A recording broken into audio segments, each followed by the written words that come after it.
Kembali lagi di Cerita Cinta Channel. Jangan lupa like, comment, and subscribe ya. Terima kasih. Seketika mobil Mercedes-Benz Sprinter A3 Ultimate itu berhenti mendadak. Zio terkejut ketika mendengar kabar kehamilan Kevia. Pria itu kemudian menepi, kemudian melepas sabuk pengaman lalu menghadap Kevia. Katanya KB. Kevia menggeleng. Gak tahu, kemarin malam aku periksa dan hasilnya positif. Zio malah tersenyum, kemudian menoleh ke belakang. Anak-anak, kalian mau punya adik, seru Zio pada putri-putrinya. Hore, asik, ye. Annabel, Mirabel, dan Isabel terlihat begitu antusias dan gembira, padahal mereka juga masih balita. Tapi saat sang papa mengatakan mereka akan punya adik, ketiganya begitu senang. Sementara itu, Kevia memijit pelipisnya. Sayang, kalau kembar lagi bagaimana? Tanya Kevia lirih. Zio langsung saja merengkuh tubuh istrinya itu, istri yang sudah memberikan banyak anak padanya. Enggak apa-apa, apa yang kamu takutkan? Kita bisa cari neni buat bantu mengurus mereka semua. Kevia hanya tersenyum tipis, kemudian melihat anak-anak di jok belakang yang terlihat riang. Mana pernah Kevia menyangka hidupnya akan dilimpahi banyak berkah setelah menikah dengan pria tersebut. Mana pernah dia membayangkan ternyata suaminya orang yang kaya raya. Orang yang tidak pernah takut masa depan anaknya. Semua sudah terjamin, masa depan pasti sudah cerah ceria. Banyak anak bukan sebuah masalah bagi keturunan dirgantara. Karena diburu waktu, mereka pun kembali melanjutkan perjalanan. Sepanjang perjalanan, tangan Zio sesekali mengusap perut Kevia. Sayang, kali ini kira-kira berapa ya? Kevia hanya menatap sambil mengangkat alisnya. Bandara Internasional, terminal kedatangan. Semua keluarga kecil Zio sudah turun dari mobil. Zio menggandeng Annabel dan Mirabel, sedangkan Isabel begitu lengket dengan mamanya. Mereka semua berjalan sambil mencari anggota keluarga yang akan dijemput. Pi, panggil Zio yang memang sudah dekat dengan Ryan sejak kecil. Mereka pun berpelukan. Sehat, Pi. Ryan mengangguk, kemudian berjongkok. Ia mengusap rambut anak-anak Zio yang menggemaskan itu. Sudah besar cucu-cucu opa, usapnya dengan sayang.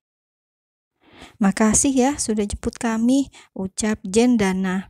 Zio dan Kevia tersenyum sambil mengangguk, sedangkan di belakang terlihat pengantin baru yang jalannya lamban sekali.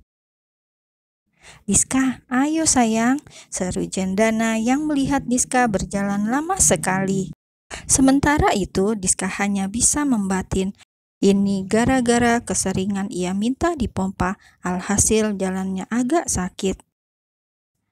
Iya mah, Diska mempercepat langkah, meski perih. Mau digendong? Tanya Reza kalem. Niatnya serius mau gendong, tapi Diska merasa suaminya sedang mengejek. Enggak, terima kasih. Bibirnya mengerucut sebal. Makanya jangan banyak-banyak, ucap Reza sambil menahan senyum. Aduh, Reza makin terkekeh saat Diska mencubit pinggangnya. Banyak yang lihat, bisik Reza genit. Lama-lama sikap pria itu nular seperti Diska. Keduanya malah terkekeh, seolah tidak menyadari sejak tadi Mami dan Papi menatap sambil geleng kepala. Rumah sakit. Mobil yang Zio kendarai akhirnya sampai juga di salah satu rumah sakit terbaik di kota Paris. Mereka langsung menuju kamar VIP di mana Levia dirawat. Begitu tiba di kamar rawat inap, kebahagiaan begitu kental terasa. Mereka berkumpul dengan sukacita, memuji betapa gantengnya baby boy ketiga Dirga dan Levia. Aduh, bisa mirip papa begini sih gantengnya. Ayang, mau, ucap Diska sambil menggendong baby boy keponakannya. Ia menatap Reza seolah meminta pada Reza bayi yang seperti itu. Reza jelas malu, ia hanya tersenyum tipis ketika semua orang menatapnya. Dasar Diska. Mbak Levia, kasih resep dong, ucap Diska dengan nada menggoda. Aduh, Diska mengaduh saat Jen menepuk pundaknya. Nanti biar Reza masih yang tutor, celetuk Dirga tanpa malu. Gantian Levia yang malu-malu kucing, dasar keluarga Dirgantara. Hal seperti itu sepertinya sudah biasa untuk dibicarakan. Sama seperti Zio, ia malah menambahi. Mau yang kembar nggak? Oh ya, kalian nggak kasih selamat, Kevia hamil lagi. Seketika semua menatap ke arah Zio. Lagi, Ryan tersenyum kemudian menggeleng kepala. Keponakannya itu memang luar biasa. Ya ampun, selamat Mbak Kevia. Diska langsung mendekati Kevia dan memeluknya sambil tangannya memegang perut Kevia. Semoga nular ya Mbak, ucap Diska sambil tersenyum cerah.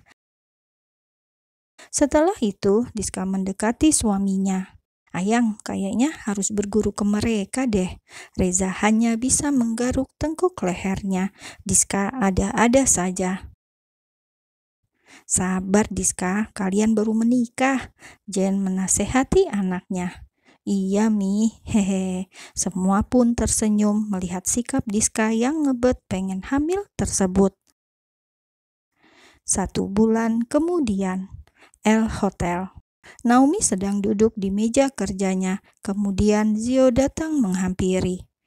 Jangan kerja terus, celetuk Zio yang melihat adiknya enggan menikah sampai sekarang.